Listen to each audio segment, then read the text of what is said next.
आप सभी को जय मसीह की। खुदावन यीशु के पाक जिंदा जलाली और कुदूस नाम में हम आप सभी को सलाम कहते हैं।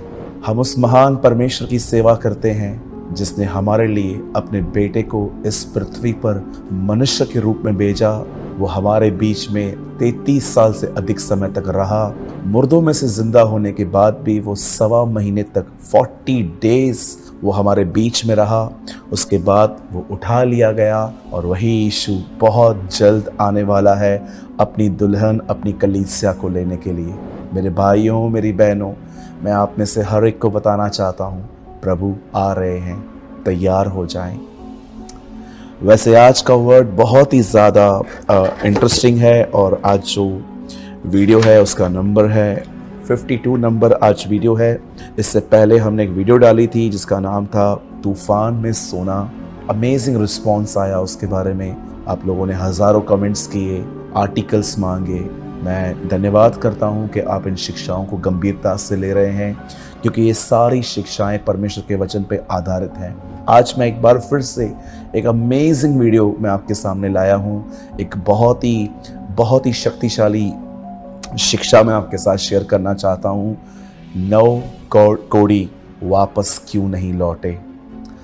मैं चाहता हूं इसे 9 कोढ़ी जो लेपर्स थे वो वापस क्यों नहीं लौटे। एक वचन मैं आपके सामने रखना चाहता हूं जहां पर लिखा है लूका का 17वां अध्याय और उसमें लिखा है 17 का 17, जिसमें लिखा है, इस पर यीशु ने कहा, क्या 10 शुद्ध न हुए थे? तो फिर भी वो 9 कहाँ हैं? आप जानते होंगे जब जीसस जो था वो जब यरूशलेम जा रहा था, यरूशलेम जो है वो एक उन दिनों में एक रिलीजियस पॉइंट थी। बाइबल में लिखा है कि वो राजा का नगर था। हर यहूदी कई बार उन दिनों में यरूशलेम जाते थे एक तीर्थ यात्रा की तौर पे। और हमारे प्रभु जो थे उन दिनों में जब वो यरूशलेम जा रहे थे तो बीच में एक ऐसा नगर आया जिनको कहा जाता है सामरी। आप जानते होंगे यहूदी और सामरियों का आपस में कोई नाता नहीं होता। यहूदी सामरियों को तुच्छ जानते थे। उन्हें लगता था कि ये हमारा स्टैंडर्ड नहीं है इनसे बात करने का। जैसे आज भी आपने देखा होगा बहुत सारी जगहों पे कास्ट सिस्टम है। बहुत सारे पढ़े लिखे लोग जो होते हैं इन दिनों में चर्चेस के अंदर अनपढ़ों से बात नहीं करते। मैंने कई लोगों को देखा है जो हमेशा उनके साथ ही फ्रेंडली होते हैं, जो बिल्कुल उनकी तरह पढ़े लिखे हैं। अगर हम अपने कलीसिया के अंदर लोगों के स्टैंडर्ड को देख के दोस्तियां करते हैं तो मुझे लगता है हमने अब तक परमेश्वर के प्रेम को नहीं समझा है। पौल कहता है उसने एक हाथ से यहूदी, एक हाथ से यूनानियों को एक किया और बीच में जो बैर की दीवार थी उसने वो खत्म कर दी। आप जानते हैं जब जीसस यरूशलेम जब जा रहा था वो सामरिया से होकर गया और वहां पर लिखा है 10 कोढ़ी बैठे थे। अगर आप नहीं जानते कोढ़ क्या है, मैं आपको थोड़ा बताता हूँ। कोढ़ एक स्किन डिजीज है, चमड़ी की बीमारी है जिसमें इंसान के अंदर से पस तक निकल आती है। मैंने अपने जीवन में कई बार कोढ़ियों से मुलाकात की है और मैं आपको सच कहता हूँ, अगर हम खुदा को नहीं जानेंगे तो मुझे लगता है हम उनके कभी करीब भी नहीं जा पाएंगे। हमें लगेगा, ये हमें भी लगेगा या हमें घृणा होगी। लेकिन अगर हम खुदा की मोहब्बत से भरे हुए लोग हैं, मुझे लगता है हम ज़रूर इनसे मिलेंगे और उनकी सेवा करेंगे। जब यीशु मसीह को इन 10 कोढ़ियों ने जो सामरी में बैठे थे जाते हुए देखा तो उन्होंने जोर से चिल्लाया, हे यीशु, हे यीशु, हे स्वामी, हम पर दया कर। प्रभु रुक गए और प्रभु के रुकने के बाद प्रभु ने उनको कहा, जाओ अपने आप को याजक को दिखाओ। आप जानते हैं उन्होंने ऐसा क्यों कहा? क्योंकि हर व्यक्ति ठीक होने के बाद एक कोढ़ी कभी भी पब्लिकली नहीं रह पाता था, क्योंकि अगर वो वहां पर रहता तो लोगों में कोढ़ फैलता था, इसलिए उनका नगर अलग था। अब यीशु चंगाई देने से पहले, उन्हें हील करने से पहले उन्हें ये कहता है, जाओ अपने आप को याजक को दिखाओ। मैं आपसे एक सवाल पूछना चाहता हूँ, क्या यीशु ने उनको चंगा किया है? जो प्रभु उनको कह रहे हैं जाओ याजक को दिखाओ अपनी स्किन, और अगर वो तुम्हें कहे क्लीन हो तो जाओ अपने अपने नगरों में चले जाओ। आप जानते हैं बाइबल अमेजिंग स्टोरी से भरी पड़ी है, सत्य घटनाओं से भरी पड़ी है। देखिए कैसे कैसे इंसिडेंट्स हैं कि प्रभु ने उनको हील नहीं किया, प्रभु ने मात्र उन्हें कहा जाओ अपने आप को याजक को दिखाओ।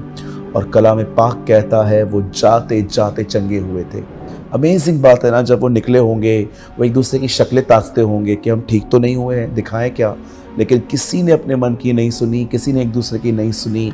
वे उसके कलाम को लेकर चलते रहे और वे चंगे हो गए। चंगा होने के बाद 9 अपने रास्ते पे हो लिए, लेकिन एक वापस आया और उस एक से प्रभु ने पूछा, क्या सब ठीक नहीं हुए? तो दूसरे कहाँ हैं? आप जानते हैं कहाँ गए वे 9 लोग? मुझे ऐसा लगता है कि जब वो कोढ़ी हुए थे, वो अपने परिवार से दूर हो गए थे, वो अपने बच्चों से दूर हो गए थे, लेकिन जैसे वो ठीक हुए, उनके थॉट में पहली बात आई उनका परिवार, कि जल्दी हम घर जाएं और अपने बच्चों को गले लगाएं और अपने परिवार से मिलें। लेकिन एक व्यक्ति ऐसा था जिसको ये फील हुआ, परिवार को हम बाद में देखेंगे, पहले मैं उसके पास जाऊंगा जिसने मुझे चंगा किया। मेरे भाइयों, मेरी बहनों, मैं पूर्ण रूप से विश्वास करता हूं कि वे 9 के 9 कहां न कहां जब वो ठीक हो गए तो उन्हें यीशु की याद नहीं आई, उन्हें अपनी फैमिली की याद आई और वो चल दिए। लेकिन जब एक व्यक्ति जो वापस आया, उससे पहला परिवार नहीं, उससे पहले सोचा मैं उसके पास जाऊंगा जिसने मुझे चंगा किया। प्रभु ने कहा, जो कोई मेरे पीछे आए और अपने भाई बहन, पत्नी, पिता, अपने कुटुंब का, अपने परिवार का, अगर वो उसे अप्रिय न जाने, इंग्लिश में लिखा गया है हेट, इसका एक्चुअली मीनिंग ये है कि प्रभु ये कहना चाहता था, जो कोई मुझसे बढ़कर लोगों से प्यार करता है वो मेरे योग्य नहीं है। लेकिन एक व्यक्ति वापस लौटा। मैं आज आपसे एक सवाल पूछना चाहता हूं। बहुत आसान है जब हम तकलीफ में आते हैं खुदा को पुकारना, जब हम दब जाते हैं, हम तकलीफों में हमारा माइंड दब जाता है, उस टाइम पे तो हर कोई खुदावन को याद करता है। हम दुआएं करते हैं, फास्ट करते हैं, अलग अलग मिनिस्ट्रियों में कॉल करके उन लोगों को बताते हैं कि हम परेशान हैं। लेकिन मैं आपसे पूछना चाहता हूं, जब आप देखते हैं कि अब खुदा ने आपको वहां से निकाल दिया है, क्या उसके बाद भी आपके लाइफ में परमेश्वर को पुकारने का, उसके पीछे चलने का सेम पैशन होता है?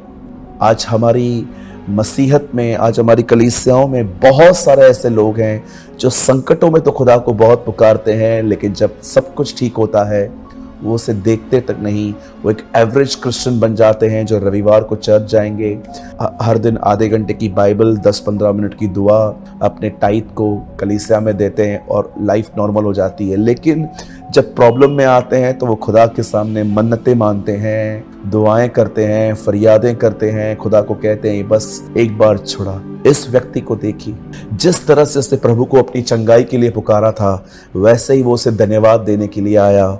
लेकिन 9 के 9 जो थे वो अपने घर चले गए, लेकिन ये घर नहीं गया, ये अपने सृष्टिकर्ता के पास आया। आज मैं आपसे एक सवाल पूछना चाहता हूँ, did you have a same passion 24/7? 24 घंटे 7 के 7 दिन क्या आपके पास सेम जुनून है खुदावन के पीछे चलने का?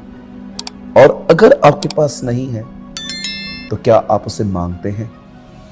क्या आप प्रभु को ये कहते हैं कि प्रभु, मैं एक स्वार्थी व्यक्ति हूं, जब मैं तकलीफ में जाता हूं तो मैं तुझे पुकारता हूं, लेकिन जब तकलीफ चली जाती है मैं अपने कामों में व्यस्त हो जाता हूं उन 9 कोड़ियों की तरह।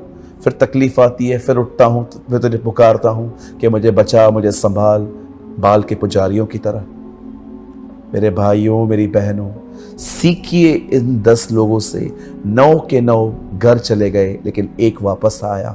क्या आपने इस बात को देखा? जब इब्राहिम 99 वर्ष के थे और उनको बच्चा नहीं था, 24 साल से वो दुआएं कर रहे थे, इंतज़ार कर रहे थे। कई बार वो विश्वास में नीचे गिरे, फिर उठे, लेकिन जब वो 99 वर्ष के थे और वो एक पेड़ के नीचे बैठे थे और खुदा उससे मिलने आया, लिखा है इब्राहिम दौड़ा। उसकी दुआओं का उत्तर 24 साल से नहीं आया है, लेकिन वो आज भी खुदा की तरफ देख के दौड़ा। मैं आपसे पूछना चाहता हूं, आप चल रहे हैं? क्या आप दौड़ रहे हैं? Did you have a passion to be like Christ? मेरे भाइयों, मेरी बहनों, मैं आज आपको इनकरेज करना चाहता हूँ, सीखिए इन वचनों से कि कैसे वो 9 के 9 शायद घर चले गए, लेकिन एक खुदा के पास वापस आया, उसे उसको धन्यवाद दिया, उसकी स्तुति की और देखिए अंत में प्रभु ने उसे इतनी महान बात कही, उठकर चला जा, तेरे विश्वास ने तुझे चंगा किया है। मुझे लगता है जिंदगी भर वो कभी इन शब्दों को नहीं भूला होगा कि एक दिन यीशु ने मेरे लिए ऐसा कहा था। आज हमें अपने आप से पूछना चाहिए कि क्या हम एक जैसे हैं? जैसे हम तकलीफों में हैं, क्या वैसे हम खुशियों में हैं? जिस तरह से हम लाउडली उसे पुकारते हैं कि मुझे छुड़ा, क्या हम उतना ही लाउडली उसे थैंक्स बोलते हैं? जितना हम संकटों में उसके साथ कमिटेड हो जाते हैं, क्या हम उतने ही हो जाते हैं जब जिंदगी कुछ भी तकलीफ नहीं देती? Learn, please learn. मैं धन्यवाद करता हूँ खुदा का इस कलाम के लिए। मैं उम्मीद करता हूँ आपने ज़रूर कुछ सीखा होगा, समझा होगा। मैं आज आपको एक बार फिर से कहना चाहता हूँ, मेरे भाइयों, मेरी बहनों, आप में से जितने भी लोग मुझे देख रहे हैं, आइए हम दुनिया से मन फिराएं, खुदा के पास लौट आएं।